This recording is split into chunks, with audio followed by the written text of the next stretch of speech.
Well, hello and welcome to our reading of John. I'm going to do chapter 18. This is the betrayal and arrest of Jesus, and there are, of course, some similar stories in the three synoptic gospels, as we see from here.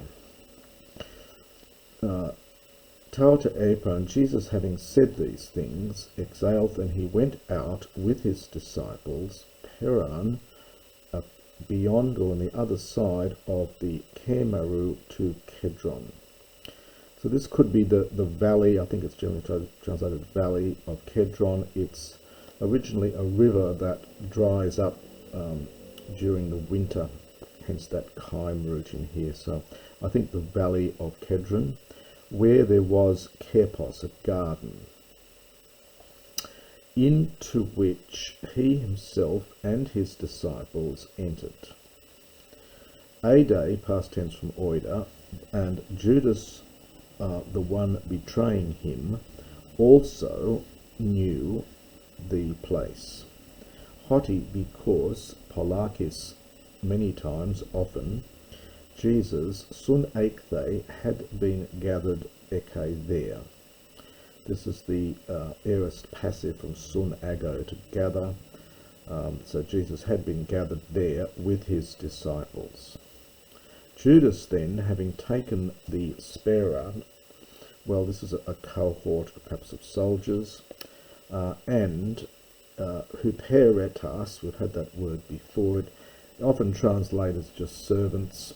It's more in the sense of lackeys, it's underlings, hirelings perhaps. So the lackeys from the chief priests and the Pharisees, Urkatai, he comes there with phanon, with torches and lamps, and hoplon, weapons. Hoplon, it's a second declension neuter noun, hoplon, a weapon. Jesus, therefore, knowing all the things coming against him, he went out and he says to them, "Whom are you looking for? Whom do you seek?" And they answered him, "Jesus the Nazarene." And he says to them, "Ego eimi," which of course is the divine name again, which we've had several times in John.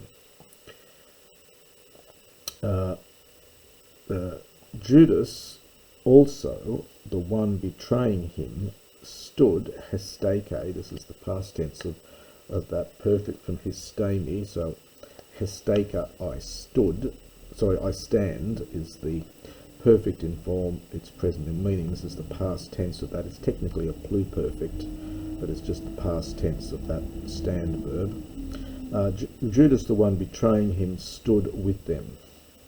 When, therefore, he said to them, Ego eimi, I am, well, we get the strange verse here, apaelthin, they went ace to opiso, literally they went off back, kai episan, from pipto, they fell, it's normally a strong aorist, we've got a weak aorist ending here, and they fell kamai to the ground.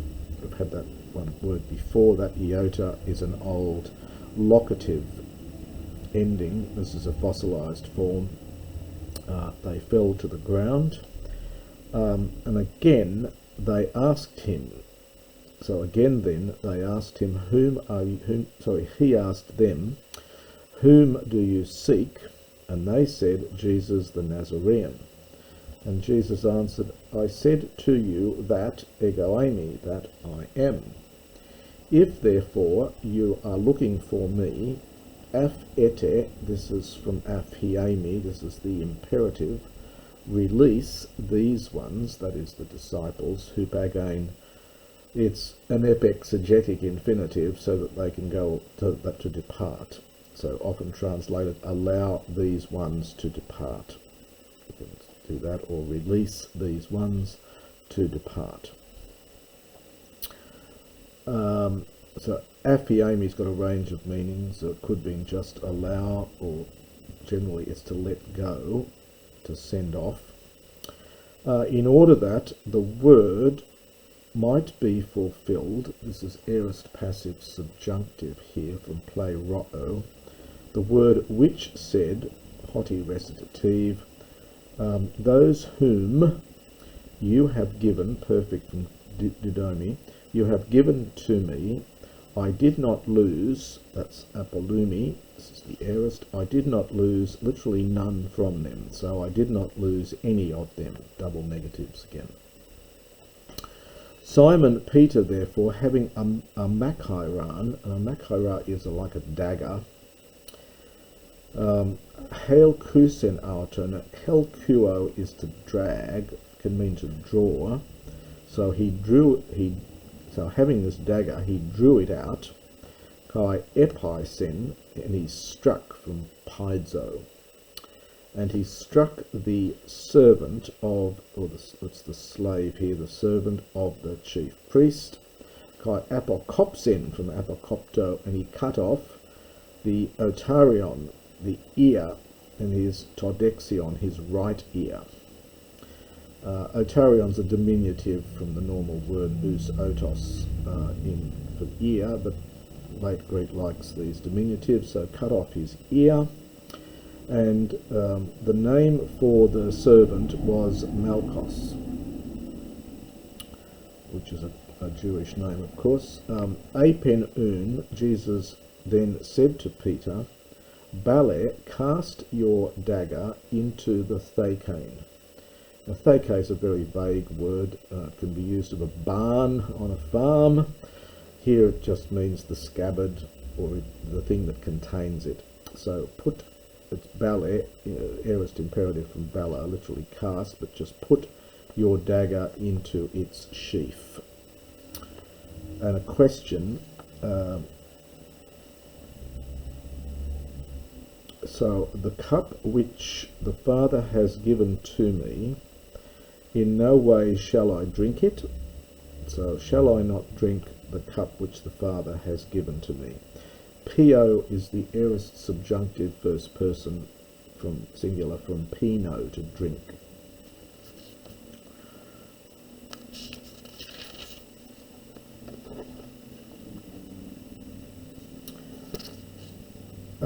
Then the spera, the cohort, and the kiliakos.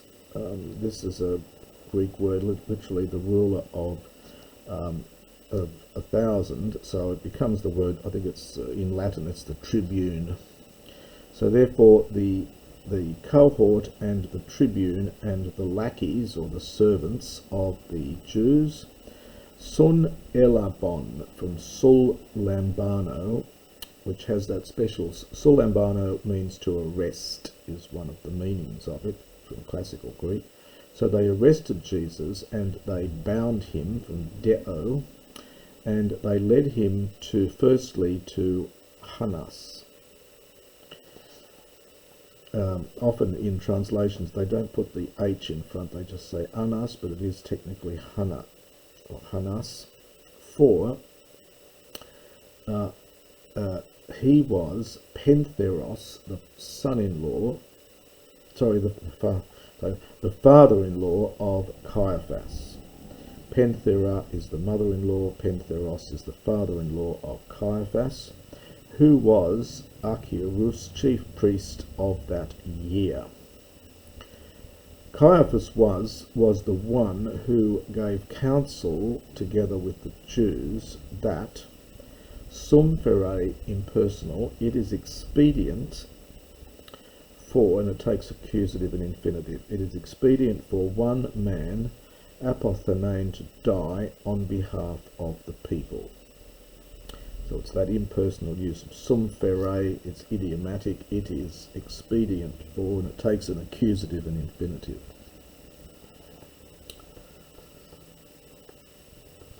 Simon Peter and another disciple, so Simon Peter followed Jesus and another disciple. We've got plural subject but singular verb, but that typically happens even in classical Greek. So Simon Peter followed Jesus and another disciple. And that disciple was gnostos, well, known to, perhaps a relative of, perhaps an acquaintance of, he was known to the chief priest.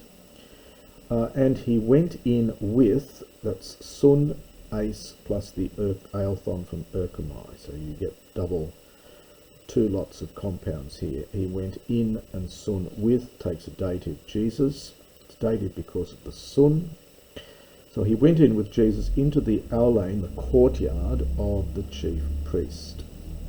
And Peter, hastake, he stood beside the door exo outside. The disciple then, the other disciple, the one who was known by the chief priest, so perhaps related to, but the one who was known, the Greek says of the chief priest, but we would say by the chief priest, he went out and he spoke to the doorkeeper, the theoros. Now this is a female doorkeeper, as you can see from the article. And again, he led in Peter. The Paidiskame, the girl who was the doorkeeper, says then to Peter, question expecting the answer no here. So she's not sure. So are you not also, and there's the are you there, so are you not also from among the disciples of this man? So expecting the answer no, so surely you're not also one of the disciples of this man. And he says to her, Ukaimi, I am not. Haste kesan de hoiduloi kai hoi heperitai. So the servants and the, well, these are the slaves and the servants, the lackeys, they stood.